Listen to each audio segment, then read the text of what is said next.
right, Bears fans, appreciate you guys for tuning in and showing love. As always, driving home from ESPN. And listen,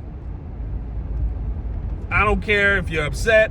I don't care if you don't believe. I don't care if you're not on board. Chicago Bears got a franchise quarterback. Chicago Bears have a franchise quarterback.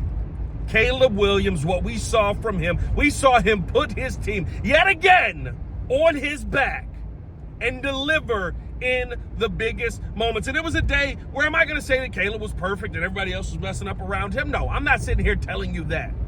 But what I will say is that I saw a quarterback putting the ball in some really good tight window throws, and you had receivers drop the pass. Tough day. I think some of that is on Caleb as well.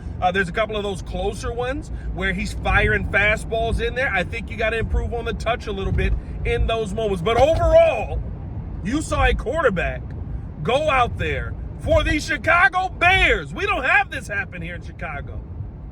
And the entire game, I thought that he was putting the ball in the right spot. I thought he was giving his team an opportunity to make plays. Still got to make the play. Still got to catch the passes. And you know what? Those guys did catch the passes when it mattered most. I believe PFF put this stat out, or Kevin Fishbain put this stat out from PFF, I should say, that today's game, 6 drop passes is the most of any team this season. So it was a tough day for you to have a lot to overcome. And some people may say, oh, well, if you're saying you got a franchise quarterback because, they overcame when Jackson Dart went out of the game, and they overcame when, listen, this is a good front four, at least on the defense that you're facing.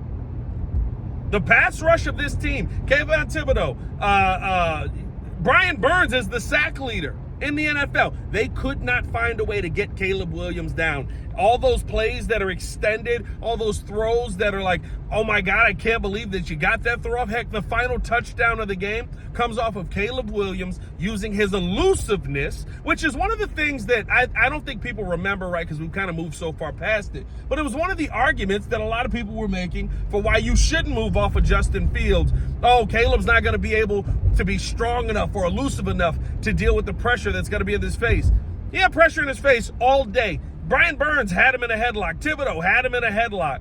The pass rush was after him all day, and he stepped up. He made plays, and I thought he did a phenomenal job staying cool, calm, and collective in the moments where the Bears needed him most, and he delivered like a franchise quarterback is supposed to do in those moments. So yes, on a day where it was a struggle early on, and Jackson Dart was balling out, and this Giants team, it did feel like they were going to win the game if Jackson Dart stayed in that game. But you know what?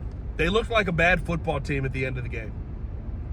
They looked like a bad football team at the end of the game. So does Jackson Dart make a difference? I would argue with you, he didn't make a difference in the last couple of games that the Giants were in this situation. I would argue with you that he wasn't the difference maker in the last few games where the Giants had an opportunity to win the game and you just needed somebody to close it out. He didn't do that. Now he's a rookie quarterback. This isn't an indictment of him. I think he's going to be fine. I think he's a better player than I thought he was going into this game, if we're being 100% honest. But let's be real here.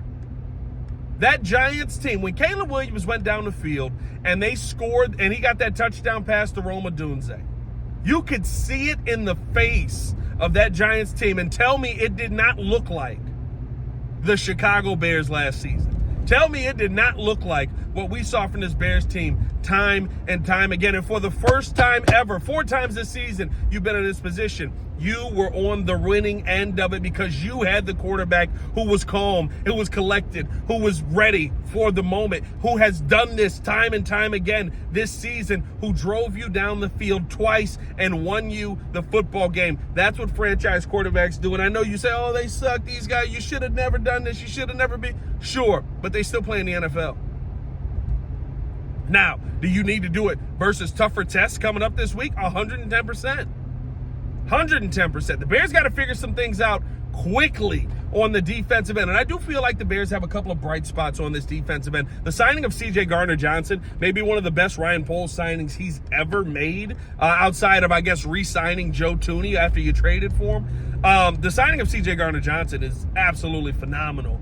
Through 2 games here, and he got a game ball. He had 7 solo tackles today. He had 2 sacks on the day. He had a forced fumble on the day. He's the one that laid that hit on Jackson Dart that knocked that football out. Like, those are things that, to me, you can hang your hat on defensively. Heck, Montez Sweat, have yourself a day, my guy. Sack and a half today. I felt like he truly came to life in the moments where the Bears needed him most. I thought he created pressure all day. Was it great? No.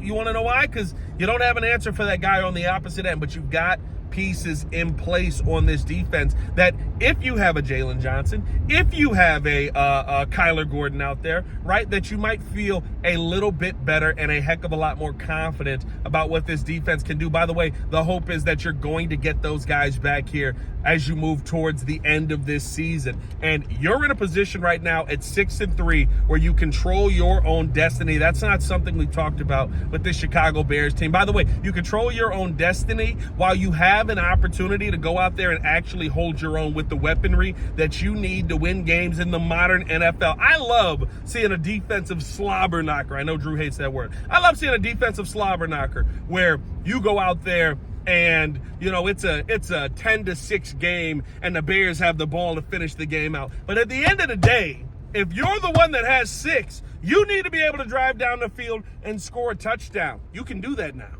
You have the guy in the building that can do that. You're doing that in the red zone more consistently. I don't know what changes they made when they talked about going out and adding pieces to the, what is it called? Adding pieces to the, or no, I'm sorry, not adding pieces, I'm tweaking. When they talked about making changes and doing some unorthodox things to get you to stop having those pre-snap penalties and stuff like that. Like, I love the fact that we can talk about that with this Bears team and that it actually worked. You're seeing the pre-snap penalties down so much, tremendously. That is growth from the offensive side of this ball. But I'll tell you what, over everything else that you're seeing from this Bears team, you are starting to see consistency on the offensive end from the wide receivers, from the quarterback. And yeah, today wasn't a great day as far as the wide receivers catching the football, but that's something that we know can bounce back because you had a lot of pass catchers on this team.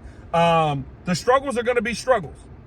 But I also think that you have a team right now that is going to figure a lot of things out as you continue to move forward here through this process. And so you've got the bullets, you've got the gun, you've got everything that you need to go into these next 8 games of the season and fight with some of those teams that are the best offenses. By the way, one of the best offenses in the NFL. Ben Johnson coaching one of the best offenses in the NFL, developing pieces on this team at a high clip. You got Colston Loveland who's emerged. Luther Burden got 3 targets today. I think he's starting to emerge here, especially with some of the drops that Olamide Zaccheaus had today. Of course, we know DJ Moore. Hopefully he's healthy and able to come back. You've got Roma Dunze who got a ton of targets today. Big shout out to James Adunze out here. I love that he said, thanks, Pops. But like, you've got so much going on here for this team. And yes, is it versus the best of the best? Not right now.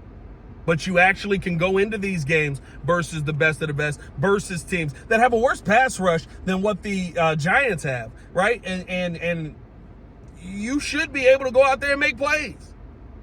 And you're seeing it start to get together. Ben Johnson said, he told us when he got here, we'll be playing our best football by December. December's right around the corner. It feels like the Bears may be playing their best football. Hey, man, let me know how you guys feel in the comments below. I had to run in here to Target while Sunday Night Football is on. Get some stuff for the wife. Y'all stay safe out there, Chicago. Bear down. One love. That's what happened when the wife has 2 kids for you and takes care of them all day while you go talk about football. Y'all stay safe out there, Chicago. Let me know your thoughts on today's game in the comments below. Bear down. One love. Peace.